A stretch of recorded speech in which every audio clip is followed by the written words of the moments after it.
Gather round as we make some repairs and give this aging git boxy a needed tidy. Ibanez was founded in 1908 by parent company Hoshino Gakki. The company was based in Japan. Their name was adopted from Spanish luthier Salvador Ibanez, born in 1854 and passed on in 1920. They manufactured Spanish-style acoustic guitars for the Japanese export market. By 1957, Ibanez had ventured into the growing electric guitar market.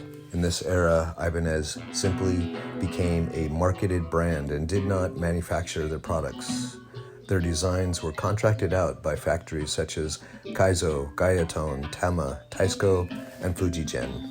The early Fujigen contracts were most famous for producing what is known as the lawsuit guitars. These were direct copies of American-designed guitar brands such as Fender and Gibson.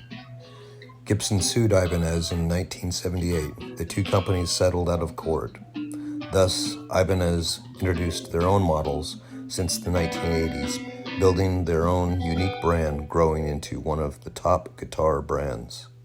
Link below for a more in-depth overview of this history. The other day I heard it pronounced Ibanez. The PC15CENT 3U02 was made in China.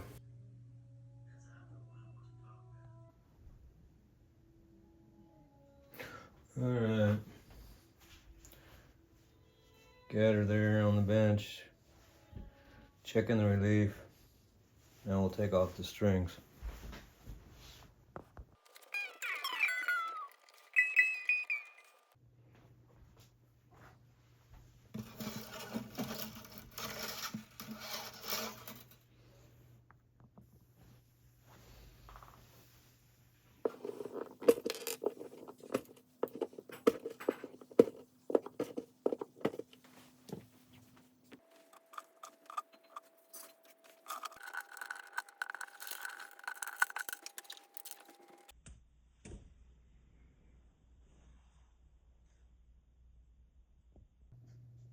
Ibanez lists this instrument as a performance grand concert acoustic electric guitar in natural finish. Features include a cutaway grand concert body, a spruce top,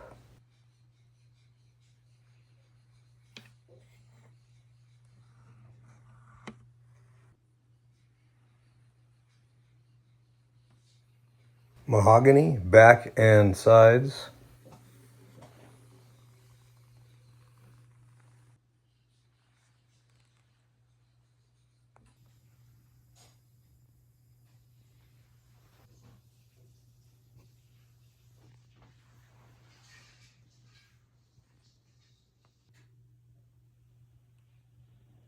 a mahogany neck, 25-inch scale with a rosewood bridge and fretboard.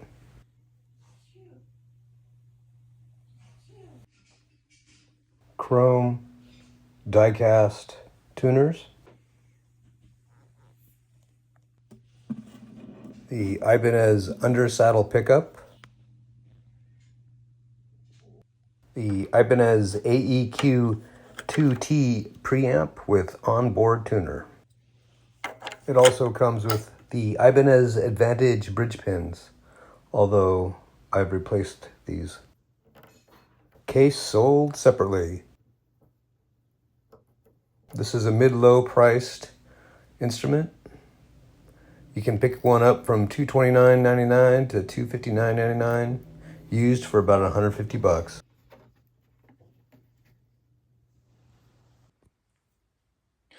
All right, so I'd like to go over a couple things here. I have removed the other unit. This is the preamp.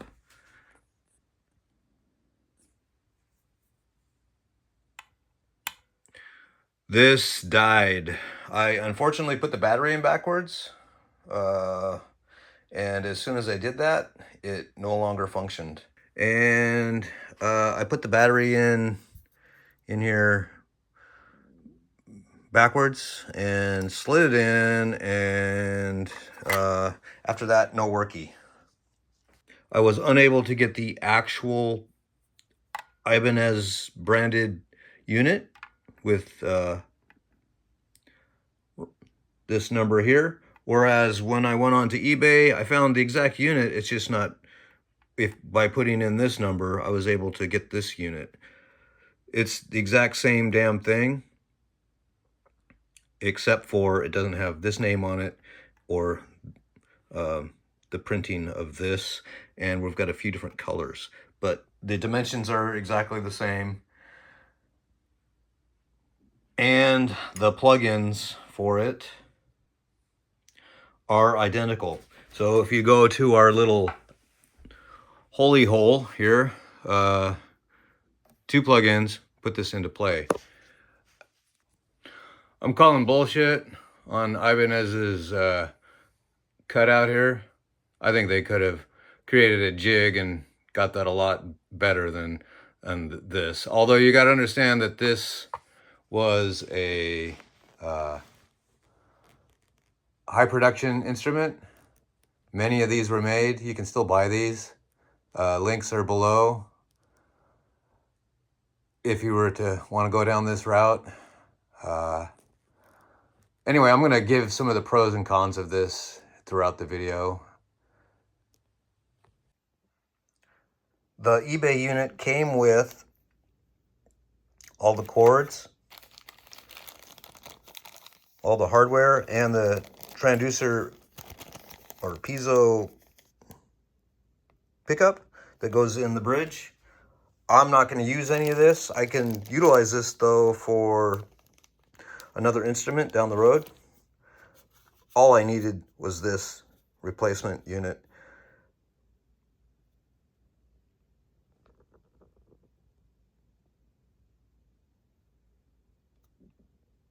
But oh, that's just awful. And that's what happens. This instrument is a mass-produced instrument from a manufacturer that is more into quantity versus quality.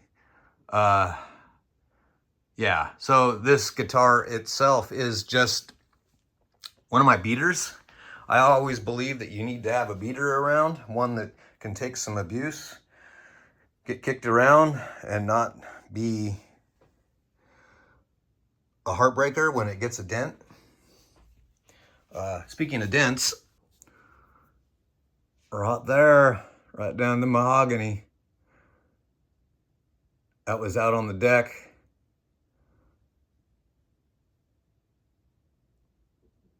Last summer. We'll be doing a little bit of touch up on that. Another downfall of this instrument is the binding. They did like some yellowing on it with the clear coat, and I think it's just too yellow. I guess they're trying to make it look old, but I'm kind of seeing it as not, I don't know, I'd rather it be a little more white also. And then you'll see where the binding comes to the wood. There's gaps. Now you can't feel them because there's so much of what I want to say is probably some sort of polyurethane. It's all smoothed out and then they buffed the heck out of it. But yeah, where the binding meets, it's not the greatest. That's not bad. And more of the binding up on top. You can see where it's good in areas, but then it does this where it looks like maybe the poly is too thick. I'm not exactly sure what's going on there. And then you'll get over here and you can actually see more gaps. Now there are no, if you run your fingernail in there, it's totally smooth. They filled it all with poly, but yeah. And then, if I remember right, there's some, it's just, you know, they They threw this thing out the door.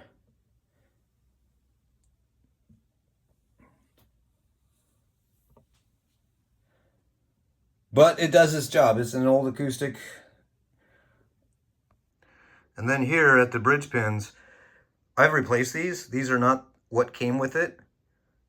These are Taylor brand. Got the little abalone, fake abalone inside there. I think they're plastic. There's nothing great here, but the ones that came with it were even worse. The quality was just not up to scale compared to these. These actually are much more functional. Anyway, key point that I've upgraded a few things here.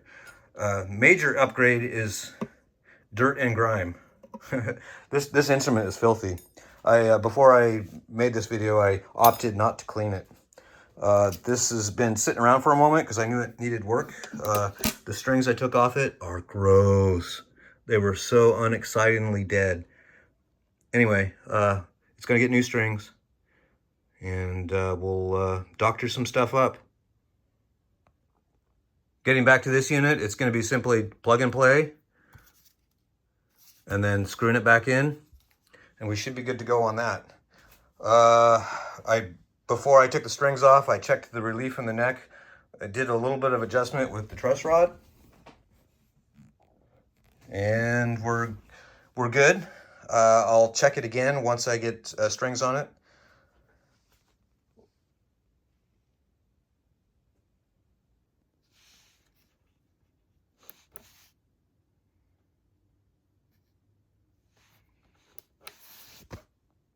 Also wanted to throw in a plug.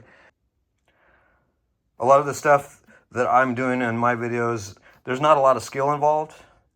It's some of it, there are tolerances that I adhere to. Now, this guy, he's got a YouTube channel. Look him up. He actually goes through and does stuff the right way. I just wanted to mention he's out of Canada. He does a great job, and his videos have taught me quite a bit. If you want to see actual, real skill levels, hop on over and check him out, and I'll put his link down below. All right, we got that back together. Now it's time to clean this up and put some strings on it. I got some Darios around here somewhere. I gotta find them. Anyway, I got some dirt happening in here. Let's take care of that.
In certain light, it's apparent that they use some sort of glue on the frets, and it's stained into the fretboard.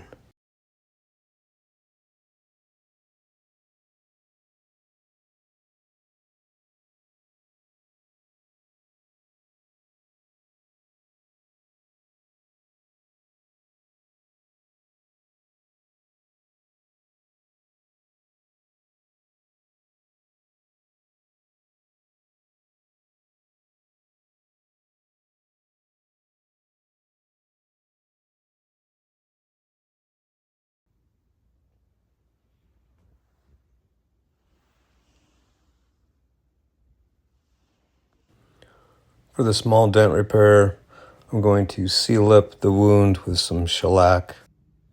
I'll leave a link below for the history of shellac. It's interesting.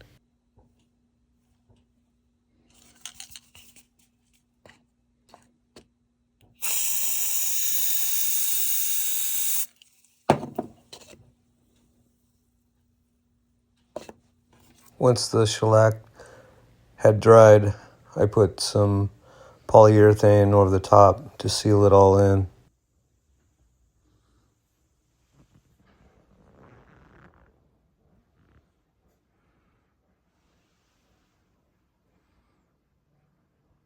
Sadly, I kind of screwed it up when sanding. I burned through the factory poly, and there's a little light spot. This will require more work. Anyway, whatever. I'm actually thinking about refinishing the body on this with a matte sheen on the polyurethane anyway, so more later on this one, I guess.